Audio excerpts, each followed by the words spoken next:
again, ladies and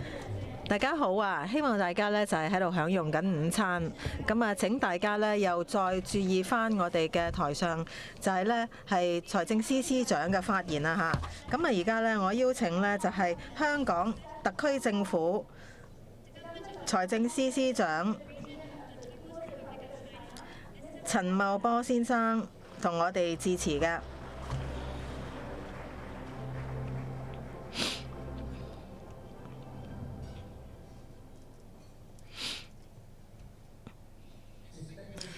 各位嘉賓、各位先生、女士，下午好！熱烈歡迎大家呢係嚟到呢一個投資峰會嘅午餐會，就好似大家一樣啦。我係非常之期待呢，就係聽跟住落嚟嗰個嘅爐端對談啦，就係會有 Larry 同埋 Ken。咁啊，但係佢哋喺聽佢哋講之前呢，我先就同大家講講香港最新嘅狀況，等大家呢就係個胃口更好嚇。歷史話俾我哋知呢，世界嘅金融中心呢係唔會靜止㗎，佢哋嘅成功呢就係視乎佢哋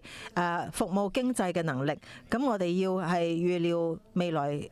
嘅事啦，同埋擁抱科技嘅進步啦，同埋適應轉移嘅巨大嘅趨勢，香港呢亦都係唔會係意外嘅。再一次呢，我哋又喺呢一個嘅深遠嘅轉型嘅一刻，咁就係由呢係轉移嘅政治啦、區域融合啦、快速嘅科技嘅進步啦，同埋氣候挑戰去界定呢一個轉型。咁但係呢啲唔一定係一啲阻力嚟嘅，佢哋亦都可以係呢強有力嘅助力㗎。即係對於嗰啲已經準備好去回應，即係有呢一個靈活性、敏捷性同埋願景嘅。咁喺我哋嘅回應嘅中心呢，其實就係香港一個增強咗嘅角色，作為一個超級聯繫人同埋超級增值人。咁係聯繫市場啦、資本啦、創新同埋機會，係跨過唔同嘅邊界同埋地區。咁呢一個角色呢，其實係有幾個匯流嘅力量咧去塑造嘅。第一呢，就係全球呢係從全球化轉移向區域化，貿易同埋經濟合作喺唔同嘅區塊之內，譬如好似亞洲咁樣，就係越嚟越增加個勢頭啦。我哋見得到呢，有一啲唔同框架嘅擴展，譬如好似 RCEP 啦、CPTPP 啦。咁啊，最近呢FTA 3.0啦，係中國同埋東盟之間嘅。咁呢啲發展呢，都係重塑全球嘅貿易同埋投資嘅模式。咁而香港呢，就係站喺一個策略性嘅位置啦。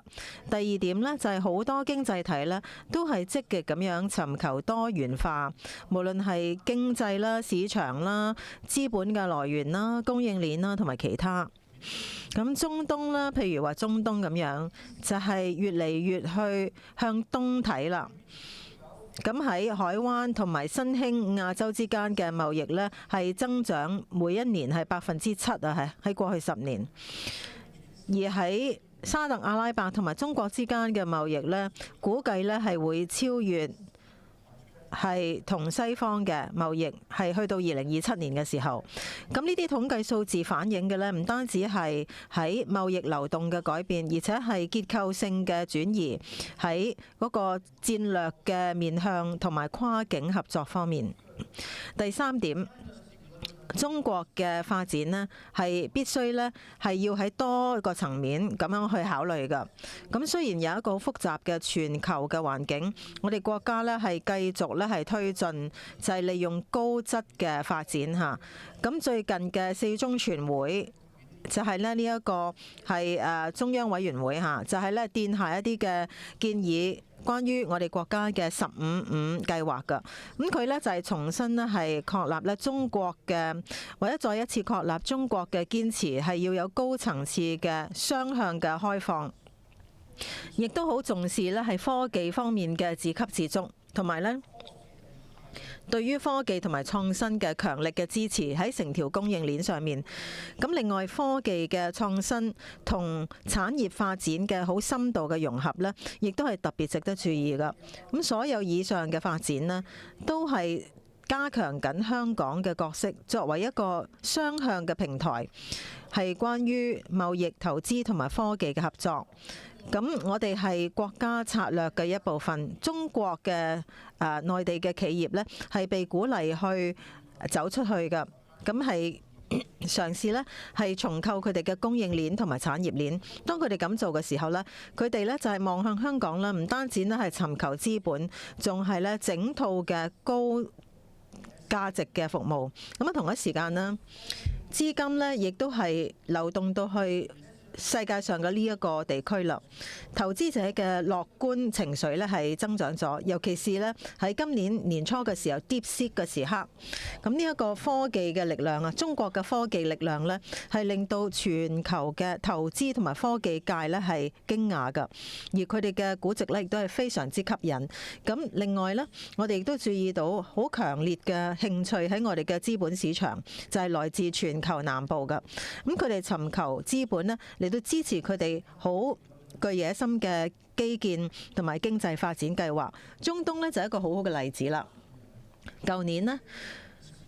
咁我哋呢就係加強跨境嘅合作啦，同沙特阿拉伯咁就係通過呢就係相互上市嘅呢個 ETF 啦，追蹤對方嘅市場。咁我哋好快呢就會歡迎呢第一間中東嘅公司呢喺我哋嘅股市呢係上市㗎喇。咁其實我哋嘅金融監管機構呢已經簽署咗協議，我意思即係諒解備忘錄下，同佢哋嘅對口就係做呢跨境嘅監管上嘅合作啦。咁就係奠下一條路呢，就係俾更多嘅公司呢去喺呢一度上市，或者做雙重嘅上市喺兩個股市上邊。咁另外一個喺香港重要嘅發展呢，就係我哋對於創新同埋科技嗰個嘅雄心啦。過去咁多年呢，我哋呢就係做咗超過2000億嘅相關嘅投資，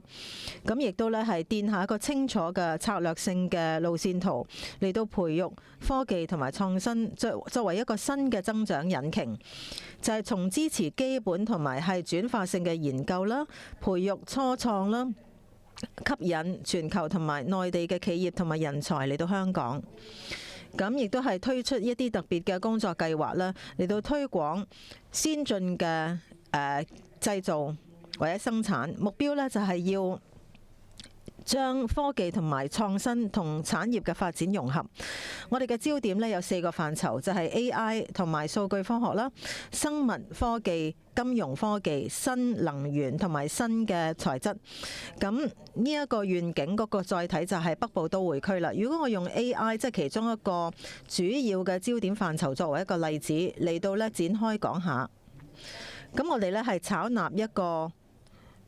雙子引擎策略，就係發展 AI 作為一個核心嘅產業，同埋推廣 AI 作為一個嘅促進者，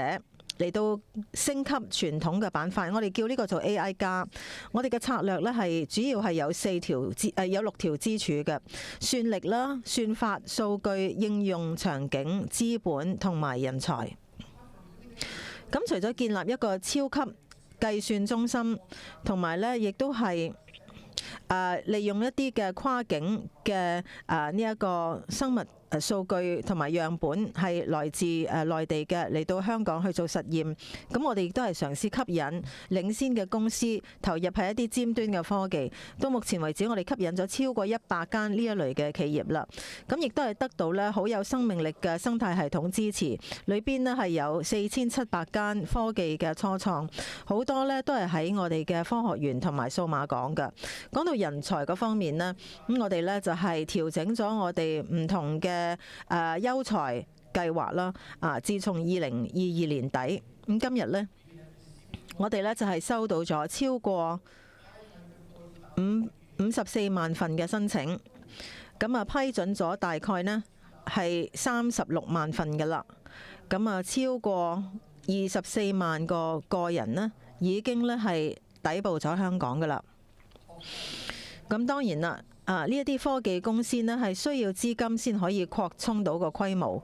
咁除咗全面嘅唔同嘅資金嘅選項，即係由天使投資者去到 IPO 咁樣之外呢，我哋亦都係成立咗香港投資公司作為一個嘅內心資本，嚟到呢係將私人嘅資金呢係轉向一啲我哋想要發展嘅板塊，譬如話係深度科技、生物科技同埋綠色科技。各位，香港嘅故事呢，一直以嚟呢都係其中一個係不斷重新創建自己嘅一個故事。我哋不斷呢都係利用我哋自己獨特嘅優勢啦，喺一國兩制嘅框架之下，咁同埋呢就係克服呢改變同埋挑戰嘅浪潮。咁我哋有決心，我哋有敏捷靈活性，同埋我哋嘅堅持。咁多謝大家咧，喺過去咁多年同我哋一齊喺呢個旅程上邊，你哋嘅支持呢係我哋非常之感激同埋欣賞嘅。希望你哋有一個非常之享受美妙嘅午餐會。咁亦都呢係希望大家亦都係期待以下落嚟嘅對話。多謝。